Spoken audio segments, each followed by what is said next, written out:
Bismillahirrahmanirrahim. Assalamualaikum warahmatullahi wabarakatuh. Alhamdulillahi rabbil alamin.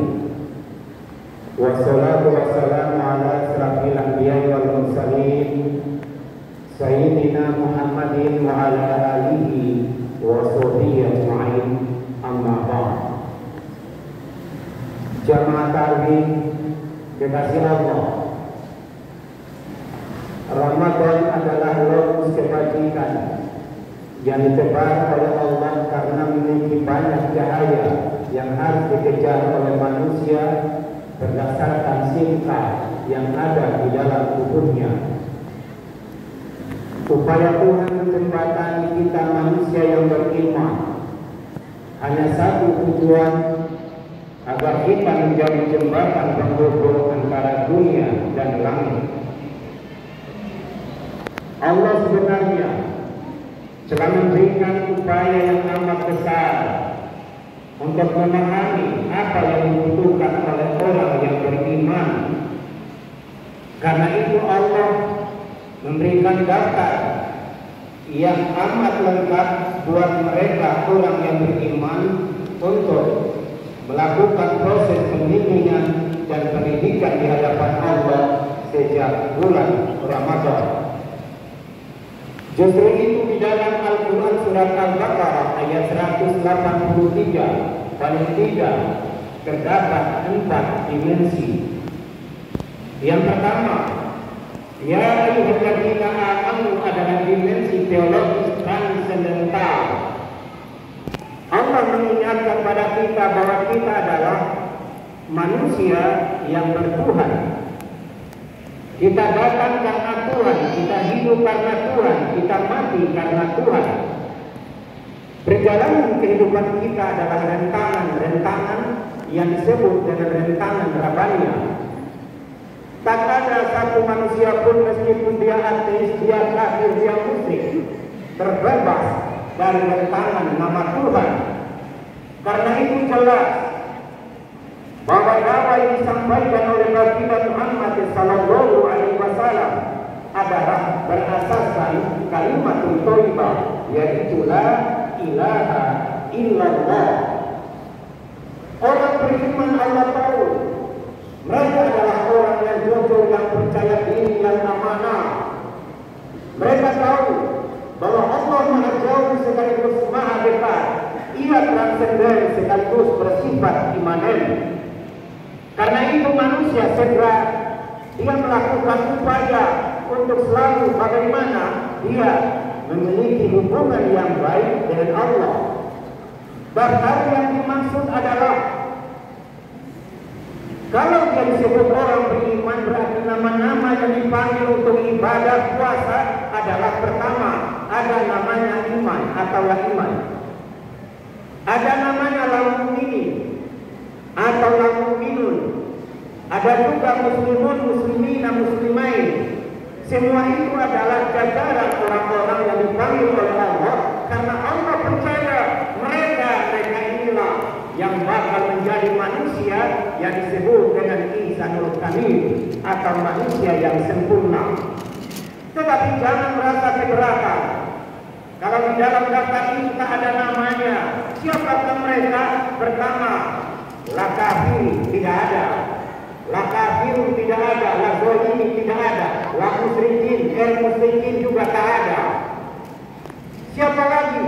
La munafiqun juga tak ada. Semua tak ada. Kenapa Allah tidak mau bingung dengan orang-orang seperti itu? Allah tidak mau melayani orang kafir. Yang dia layani cuma orang beriman.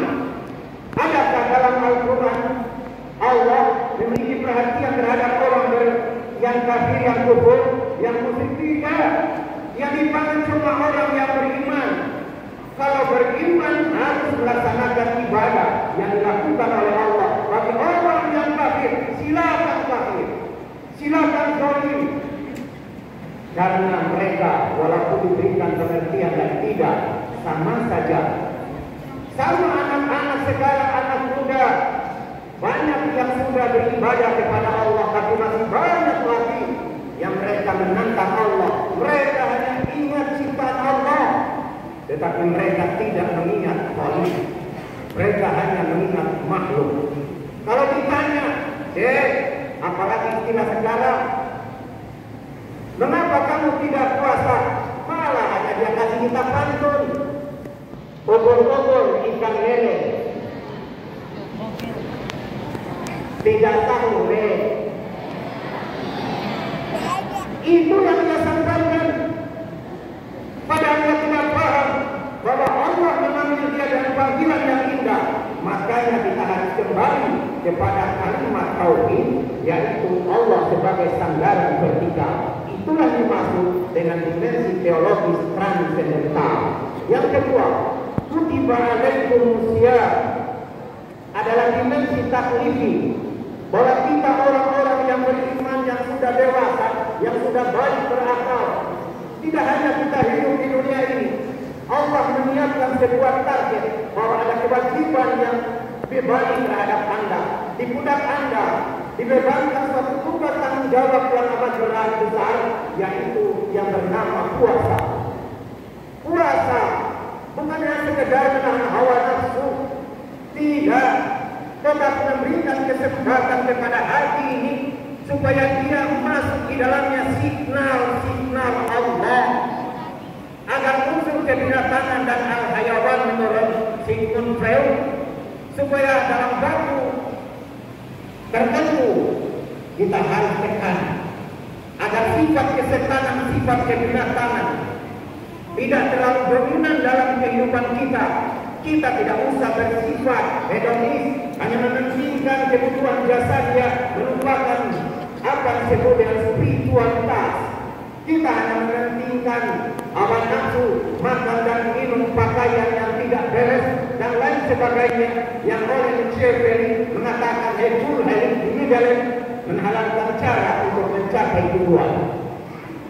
Allah memberikan kepada kita untuk berhenti melakukan sikap konsumtif individualisme dan bersifat mekanis. Karena itulah yang memarginalkan kehidupan spiritual kita, yang memarginalkan kehidupan teologis kita. Karena itu kita sadar kalau memang kita beriman dan sudah dewasa, ayo lakukan perintah sutradara, karena kita adalah artisnya. Kalau sutradara bilang puasa, puasa. Kalau tidak puasa berarti Anda keluar dari artis. Kalau sutradara berkata ayo sholat 5 waktu, maka kita harus sholat 5 waktu. Tidak sholat 5 waktu berarti Anda tidak bisa jadi artisnya Allah Subhanahu wa ta'ala. Yang ketiga, kutiba alaikum siyam kama kutiba alal ladzina min qablikum. Ada dimensi historis efek. Ada efek sejarah yang menyampaikan pada kita bahwa puasa bukan hanya kita yang lakukan, tapi ada namanya saruman qablana. Syariat orang-orang terdahulu bahwa puasa efektif, efisien dilakukan oleh para nabi dan rasulullah seperti Nabi Daud alaihissalam. Kita belajar pada masa lalu kehancuran peradaban, kehancuran pribadi, kehancuran moral pada masa lalu diakibatkan oleh tindakan orang yang tidak mampu menekan hawa nafsunya, yang melakukan proses kontroli yang disebut dengan ibadah puasa.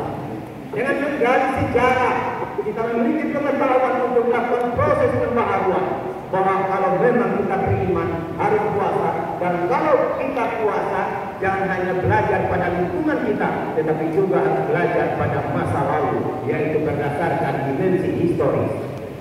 Yang keempat, dimensi tujuan atau pais.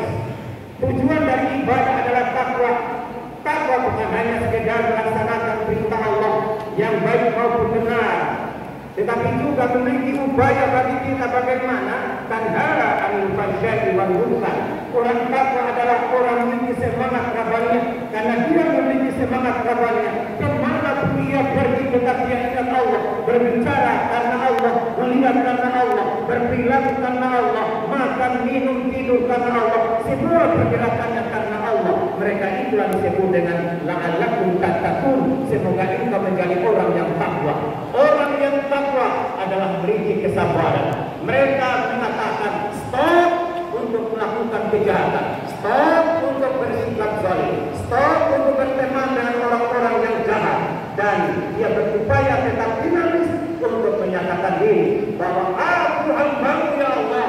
Sehingga Allah juga mengatakan, memang kau hambaku, maka saya hari ini berkata, iyyaka na'budu wa iyyaka nasta'in, yaitu ketundukan dan kepatuhan secara tunggal hanya kepada Allah Subhanahu wa Ta'ala, dan itu hanya dimiliki oleh orang-orang yang beriman, yang berpuasa, yang belajar sejarah, yang ingin bertakwa. Untuk apa? Untuk para CPNS, calon penghuni negeri sorga, untuk PNS, untuk penduduk negeri sorga, dan juga untuk PTTS, pegawai tidak tetapnya sorga. Assalamualaikum warahmatullahi wabarakatuh.